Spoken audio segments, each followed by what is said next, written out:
ദൈവനാമം വാഴ്ത്തപ്പെടുമാറാകട്ടെ.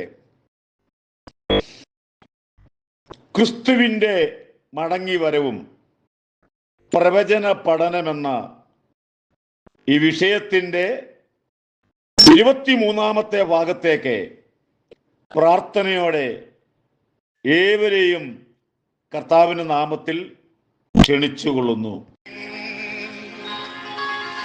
മഹാദൈവമേ കനിയണമേ, കരുണാനിധി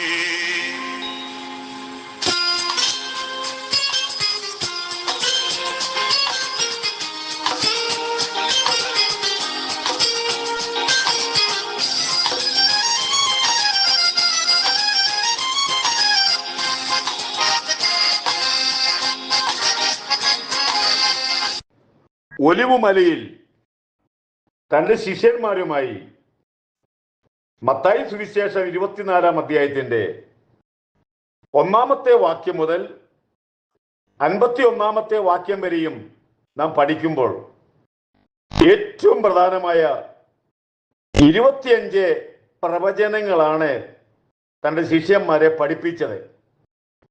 25 പ്രവചനങ്ങളായിരിക്കുമ്പോൾ തന്നെ ഈ ലോകത്തിൽ സംഭവിക്കാനുള്ള 7 വിഷയങ്ങളോടെ അവരെ പഠിപ്പിക്കാൻ ഇടയായി തീർന്നു. നാം ഒന്നാമത് ചിന്തിച്ചതാണ് യെരുശലേം ദൈവാലയത്തിന്റെ നാശം. അത് സംഭവിച്ചു. ഇനി ബാക്കി 6 കാര്യം കൂടെ അത് സംഭവിക്കാനായിട്ടുണ്ട്. അത് കർത്താവിൻ്റെ വരവിനെ പറ്റി നമ്മുടെ കർത്താവ് തന്നെ മത്തായി സുവിശേഷം 24-ാം അധ്യായത്തിന്റെ 4-ാമത്തെ വാക്യം മുതൽ അതിൻ്റെ 14-ാമത്തെ വാക്യം വരെയും 14 പ്രവചനങ്ങളാണ് താൻ പ്രസ്താവിച്ചിരിക്കുന്നത്. 14 പ്രവചനങ്ങളെ അത് ഓരോന്നായിട്ട് നമുക്ക് ചെറുതായിട്ട് ചിന്തിക്കാനേ പറ്റുള്ളൂ. വിശാലമായൊരു പഠനം നമുക്ക് ബുദ്ധിമുട്ടാണ്.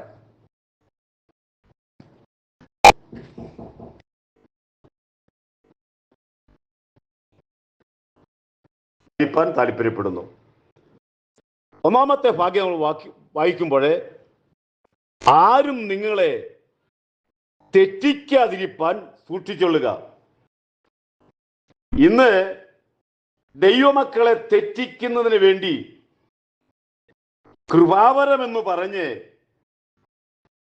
ഒരുപാട് ആളുകളെ തെറ്റിക്കുകയും വഞ്ചിക്കുകയും ചെയ്യുന്ന ഒരു കാലം ഇതുപോലെ ഇല്ല. മനുഷ്യനെ മോഹങ്ങൾ കൊടുത്ത് ഭാവി ഒരു വലിയ ഒരു മനുഷ്യനാകുമെന്നും ധാരാളം പണം ലഭിക്കുമെന്നും മനുഷ്യനെ ചതിക്കുന്ന ഒരുപാട് വ്യാജ ആത്മാക്കൾ ഇന്ന് നമ്മുടെ കേരളത്തിലും ഇന്ത്യയിലും പല പ്രദേശങ്ങളുണ്ട്. അതുകൊണ്ട് നമ്മൾ വളരെയധികം സൂക്ഷിപ്പീൻ എന്നാ പറഞ്ഞിരിക്കുന്നത്. കള്ള ക്രിസ്തുക്കളും കള്ളപ്രവാചകന്മാരും എഴുന്നേറ്റ് കഴിയുമെങ്കിൽ വൃതന്മാരെയും തെറ്റിപ്പാനായി വലിയ അടയാളങ്ങളും അത്ഭുതങ്ങളും ഒക്കെ ഇവർ കാണിക്കും. അത്ഭുത രോഗശാന്തി എന്ന് വേണ്ട ജനങ്ങളെ ദൈവസന്നിധാനത്തിൽ നിന്ന് അകറ്റി അവർക്ക് ഒരുപാട് വാഗ്ദാനങ്ങൾ പറഞ്ഞ് വഞ്ചിക്കപ്പെട്ടുകൊണ്ടിരിക്കുന്ന ഒരു കാലമാണ്. അന്ത്യകാലമാകുമ്പോൾ യുദ്ധങ്ങളും യുദ്ധ ശ്രുതികളും കേൾക്കും. ഇന്ന് യുദ്ധങ്ങൾ വർദ്ധിച്ചുകൊണ്ടേയിരിക്കുകയുള്ളൂ. കാരണം ഒരു വലിയ മഹായുദ്ധം വരാൻ പോകുകയാണ്. ഈ യുദ്ധങ്ങളുടെ എല്ലാറ്റിൻ്റെയും പ്രധാനമായ കാര്യമെന്ന് പറയുന്നത് ഒരു ചെറിയ രാജ്യമായിരിക്കുന്ന 1 കോടി പോലും ഇല്ലാത്തതായ ഒരു ചെറിയ രാജ്യമായിരിക്കുന്ന ഇസ്രായേലിനെയാണ് നോട്ടം വെച്ചിരിക്കുന്നത്. അതുകൊണ്ട് ഇന്ന് കാണുന്ന പല യുദ്ധങ്ങളും അതിൻ്റെ അവസാനമാകുമ്പോഴത്തേക്ക് 2 ചേരിയായിട്ട് മാറുമെന്ന് പ്രവചന പുസ്തകത്തിൽ പല ഭാഗങ്ങളിൽ പിന്നീട് തെളിയിക്കാനായിട്ട് താല്പര്യപ്പെടുന്നു. ഇവരെങ്ങനെയെങ്കിലും യഹൂദനെ പരാജയപ്പെടുത്തുക, ഇല്ലാതാക്കുക എന്നുള്ള ചിന്തയാണ് ഒരു ഭാഗത്തിനുള്ളത്. മറുഭാഗത്തിനുള്ളത് ഇസ്രായേലിനെ സംരക്ഷിക്കുക എന്നൊരു കാര്യമാണ്. ഈ യുദ്ധങ്ങളെല്ലാം കൂടെ നടന്ന് രണ്ട് ചേരിയായിട്ട് മാറുകയും ഒരു ചേരി യഹൂദനെതിരായിട്ട് വരും. അത് പിന്നീട് നമുക്ക് ചിന്തിക്കാവുന്ന കാര്യമാണ്. എന്നാൽ കർത്താവിന്റെ വരവിനെ പറ്റി നമ്മൾ ചിന്തിക്കുമ്പോഴേ ഇതിന്റെ 24-ാം അധ്യായത്തിന്റെ 14-ാമത്തെ വാക്യം വായിക്കുമ്പോൾ ഈ സുവിശേഷം സകല ജാതികൾക്കും സാക്ഷ്യമായി ഭൂലോകത്തിലൊക്കെയും പ്രസംഗിക്കപ്പെടും, അപ്പോൾ അവസാനം വരും. ഇന്നത്തെ ആധുനികമായ സോഷ്യൽ മീഡിയയിലും എല്ലാ മനുഷ്യന്റെ കയ്യിലും ഇന്ന് ഫോണുകളുണ്ട്. ആ ഫോൺ ഓൺ ചെയ്താൽ എവിടെ ഓൺ ചെയ്തെന്ന് പറഞ്ഞാലും സുവിശേഷ പ്രസംഗങ്ങളാണ് എവിടെയും കേൾക്കുന്നത്. ഏറെ താമസിയാതെ ലോകത്ത് ജീവിച്ചിരിക്കുന്ന സകല മനുഷ്യരും യേശുക്രിസ്തുവിന്റെ സുവിശേഷം അറിഞ്ഞിരിക്കും. ഇനി കുറച്ച് ആളുകൾ മാത്രമേ അറിയാനായിട്ടുള്ളൂ. അതറിഞ്ഞു കഴിയുമ്പോൾ തന്നെ നമ്മുടെ കർത്താവ് വരും. നമ്മൾ അതിനു വേണ്ടി ഒരുങ്ങണം. അതിനുവേണ്ടി നമ്മുടെ കർത്താവ് ഒരു പ്രത്യേക നിലയിൽ മത്തായി സുവിശേഷത്തിൽ പറയുന്നുണ്ട്. മിന്നൽ കിഴക്ക് നിന്നും പുറപ്പെട്ട് പടിഞ്ഞാറോളം വിളങ്ങും, മനുഷ്യപുത്രന്റെ വരവ് ആകും.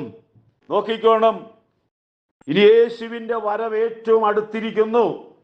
എന്നിട്ട് നമുക്ക് ചെയ്യാനുള്ള ഏറ്റവും പ്രധാനപ്പെട്ട കാര്യം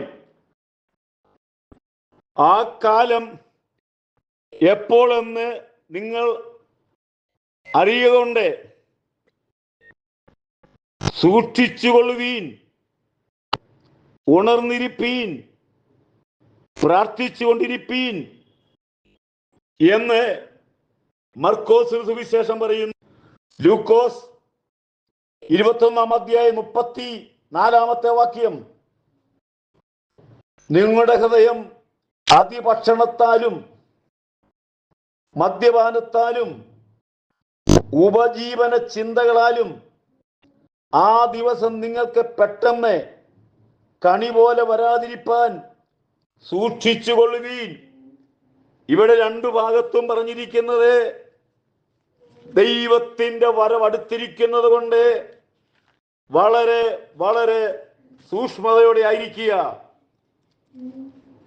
എൻ്റെ ഈ ക്ലാസ് ശ്രദ്ധിക്കുന്ന എല്ലാവരെയും കർത്താവ് അനുഗ്രഹിക്കട്ടെ. സമയത്തിന്റെ കുറവിന്റെ അക്ലിപ്തത എനിക്കറിയാം. ഞാൻ എല്ലായ്പ്പോഴും പറയുന്ന ഒരു പ്രധാനമായ കാര്യമാണ് ഭാരതത്തിന് വേണ്ടി പ്രാർത്ഥിക്കുക. ഒരു വലിയ ഉണർവുണ്ടാകാൻ പോവുകയാണ്.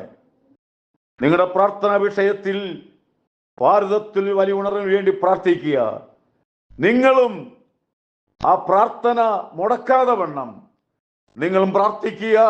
യേശു വരാറായി, നമുക്ക് പോകാറായി, നമ്മുടെ സ്വന്തം രാജ്യത്തിലേക്ക് പോകാറായി. ദൈവം നമ്മളെ അനുഗ്രഹിക്കുമാറാകട്ടെ.